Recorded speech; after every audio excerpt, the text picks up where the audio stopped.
Hello বন্ধুরা, তোমরা কেমন আছো? আশা করি ভালো আছো, সুস্থ আছো। আমিও ভালো আছি। কালকের ভিডিওটা আজকে তোমাদের সাথে শেয়ার করলাম। এই দেখো, এটা কলা গাছে একটা মোচা হয়েছে, বড় হয়েছে। আর এটা একটু তোমাদেরকে ভালো করে বলছি, তোমরা একটু মন দিয়ে শোনো। হ্যাঁ, এবার এটা হচ্ছে লিপটন। এইটা যারা সুগার আছে তারা খেতে পারো, যারা দিন দিন মোটা হয়ে যাচ্ছে, তাদের পেটটা বড় হয়ে যাচ্ছে, আর যারা ওজন বেড়ে যাচ্ছে, আর একটু খেলে ওজন কমেও যাবে, আর সুগারও ঠিকঠাক থাকবে, আর পেটের চর্বি কমে যাবে।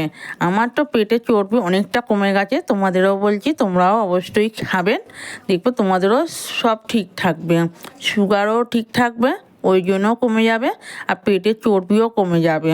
আমি রোজে 2বার করে খাই, সকালে খালি পেটে, কিন্তু আমি চা খাই না। এটা আমি চা খাই না, একদমই চা খাই না। আর আমি আমার বর খাই। এটা একদম চিনি দেওয়া নয়, এটা এমনি খাওয়া। এবারে দেখো, আমাদের ঘরে কাজ চলছে। ফ্রিজটা ওপর থেকে নামানো হয়েছিল, আর তারপরে ঘরে কাজ হচ্ছে। এগুলো এখানে একটা কালো টাল লাগিয়েছে, লাগিয়ে এখানে একটা বোর্ড লাগিয়ে দিচ্ছে।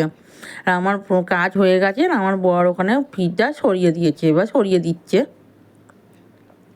এবারে আমি টেবিলটা পরিষ্কার করছি, তো ওপর থেকে টেবিলটা নামানো হয়েছে। আর আমার ছেলে চেয়ার টেবিলে বসে ভাত খাবে বলেছে, তাহলে আমরা 4জনই বসে চেয়ার টেবিলে ভাত খাবো। এবারে ব্যবস্থা করছি চেয়ার টেবিলে ভাত খাওয়ার জন্য। আর এখানে 4জনই খাওয়া হয়ে যাবে চেয়ার টেবিলে ভাত। আর আমরা চেয়ার টেবিলে ভাত খাই না, আর এবার খাবো। তাহলে এবার ফ্রিজটা একটু ভালো করে পরিষ্কার করছি। আমার এটাই কাজ রোজই, ফ্রিজ পরিষ্কার করা, মোছা, সব কিছুই পরিষ্কার করে রাখি আমি। আমি সত্যি বলতে আমি একদম নোংরা পছন্দ করি না, আমি পরিষ্কার সারাদিন পরিষ্কার করি। আর এবারে দেখো, এবারে রান্নাও আমার কমপ্লিট হয়ে গেছে, পাট শাক ভাজা আর মাংস।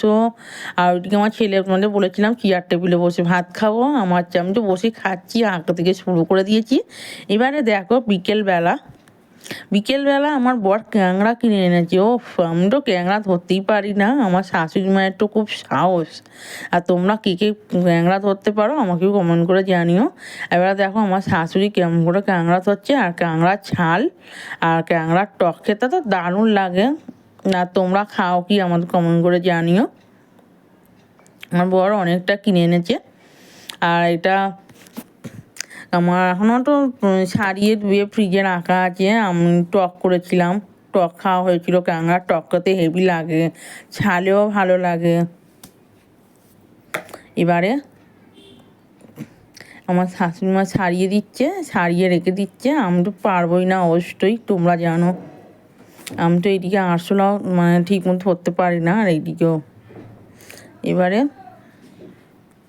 এইবারে দেখো, এবারে নারকেল নাড়ু বানানো হয়েছে। নারকেল নাড়ু করেও আমার ছেলে ডিপোতে রাখছে একটা একটা করে। আর নারকেল নাড়ু খেতে আমার ছেলে খুবই ভালোবাসে। আর ও একটা একটা করে রেখে দিচ্ছে ভালো করে। আর আমার ছেলে তো নারকেল নাড়ু খুবই ভালোবাসে, আমাদের দুদিন ছাড়াই নারকেল নাড়ু হয়। এবারে ভিডিওটা আমি এখান থেকে শেষ করছি, আর আমি যাচ্ছি এখন বাপের বাড়ি চললাম। ভিডিওটা এখান থেকে শেষ করছি। সবাই ভালো থাকবেন, টাটা, বাই বাই।